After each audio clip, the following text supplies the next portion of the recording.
사람에게 두려움을 주는 것 중에 죽음만한 것도 없을 것입니다. 왜냐하면 죽음은 사람의 생명을 끝내는 것이고 가지고 있는 모든 기회를 빼앗는 것이기 때문입니다. 사람이 돈을 잃으면 다시 벌 수 있는 기회가 있고, 건강을 잃으면 고통스럽지만 아직 살 수 있는 기회가 남아 있습니다.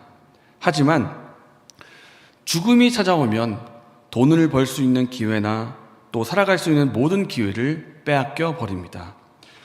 죽음이 찾아오면 모든 것이 끝나버리기 때문에 사람들은 죽고 싶어 하지 않습니다.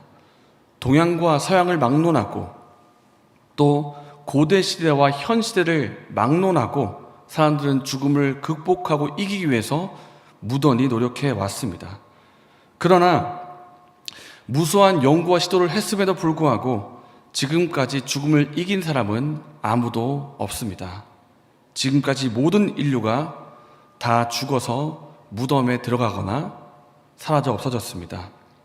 그러나 죽음을 이긴 한 분이 있습니다. 바로 우리가 믿는 예수 그리스도이십니다. 그분의 무덤은 비어 있습니다.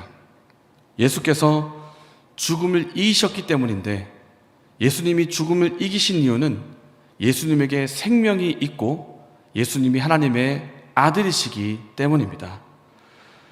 사도 요한이 요한 1서를 기록할 그 당시에 예수가 그리스도시며 하나님의 아들이요 하나님이라는 사실을 부인하는 거짓된 가르침이 있었습니다. 그래서 사도 요한은 예수가 그리스도이시며 메시아라는 사실을 확실하게 증거를 대며 전합니다. 그것이 8절 말씀에 나오는 성령과 물과 피입니다. 제가 7절과 8절의 말씀을 읽겠습니다. 증언하는 이가 셋이니 성령과 물과 피라. 또한 이 셋은 합하여 하나이니라. 8절에 나오는 이 물과 피는 견해에 따라서 조금 다른 의견이 있지만 우리가 받을 수 있는 내용은 물과 피가 예수님의 공생의 사역 전체를 가리키고 있다는 것입니다. 예수님이 공생의 사역을 처음 시작하실 때 가장 먼저 하신 것은 세례 요한으로부터 물로써 세례를 받는 것이었습니다. 예수님은 죄가 없으시기 때문에 세례를 받으실 필요가 없으시지만 세상 죄를 지고 가는 어린 양으로서 세상 사람들의 죄를 담당하신다는 의미에서 세례를 받으셨습니다. 예수님이 세례를 받으실 때 성령이 비둘기같이 임하셨고, 그 사건으로 예수님께서 하나님의 아들이요 그리스도이심을 나타내셨습니다. 그래서 물이 가리키는 의미는 예수께서 하나님의 아들이시라는 것과 그 공적인 사역의 시작을 의미하는 것입니다. 피가 있습니다. 피는 예수님께서 십자가에 못 박혀 흘리신 그 피를 가리키고 있고 공적인 사역의 절정이라고 할 수가 있습니다. 십자가에서 피 흘려 죽으심으로 우리의 모든 죄에 대한 값을 치르시고 구원 사역의 절정을 이루신 것입니다. 다시 말해서 이 물과 피는 예수님의 공생의 전체 사역을 가리키는 것입니다. 물로 세례를 받음으로 공생의 사역을 시작하시고 피를 흘리심으로 다 이루었다 하시며 그 사역의 완성을 이루셨으니 물과 피는 예수님의 공생의 사역의 전체를 가리키고 있고 예수께서 하나님의 아들이요 메시아라는 것을 분명히 증거하는 증거입니다. 그리고 증인이 하나 더 있으니 바로 성령이십니다.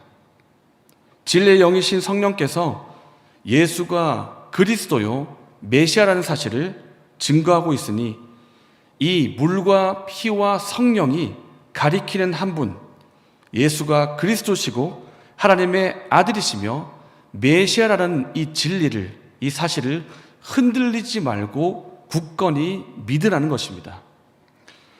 예수는 그리스도십니다. 예수님은 죽음을 이기셨고 세상을 이기셨습니다. 그 이유는 예수님께서 하나님의 아들이시고 예수님 안에 생명이 있기 때문입니다. 우리가 이것을 믿는 것이 중요합니다. 왜냐하면 예수님께서 죽음과 세상을 이기신 것처럼 예수님의 이름을 믿는 우리 또한 예수님처럼 세상과 죽음을 이길 수 있다는 뜻이 되기 때문입니다.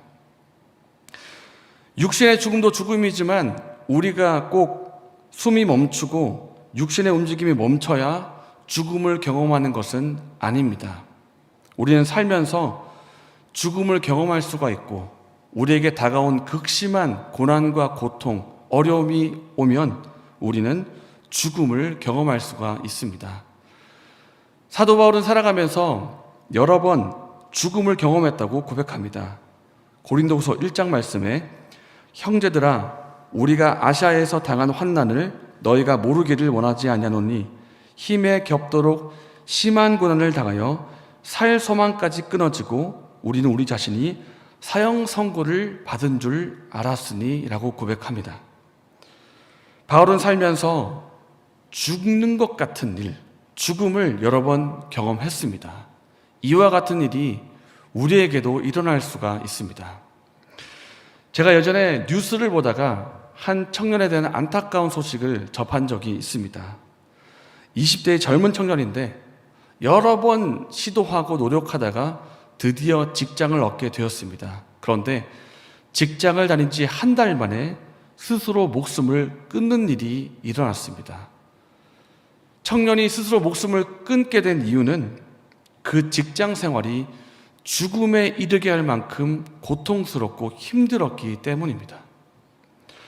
우리는 살면서 죽는 것 같은 일을 만날 수가 있습니다.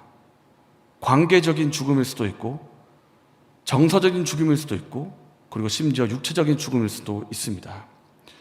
내 호주머니와 통장에 돈이 없을 때 우리는 눈앞이 캄캄해집니다.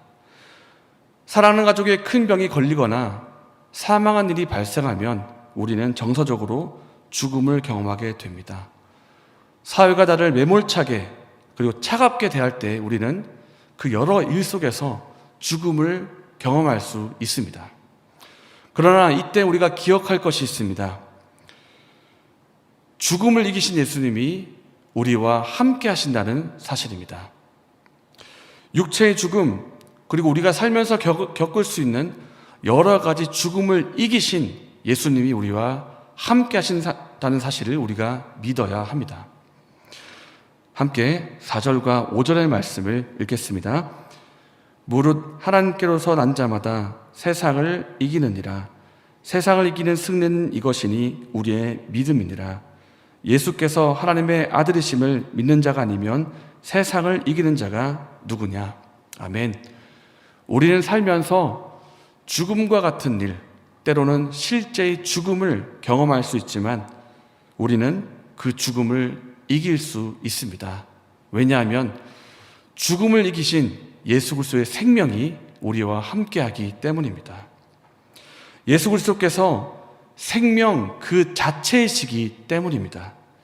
생명의 주님이 우리와 함께 하시기 때문에 우리도 죽음을 이길 수가 있습니다. 이것을 믿고 이것을 누리는 저와 여러분 되시기를 바랍니다.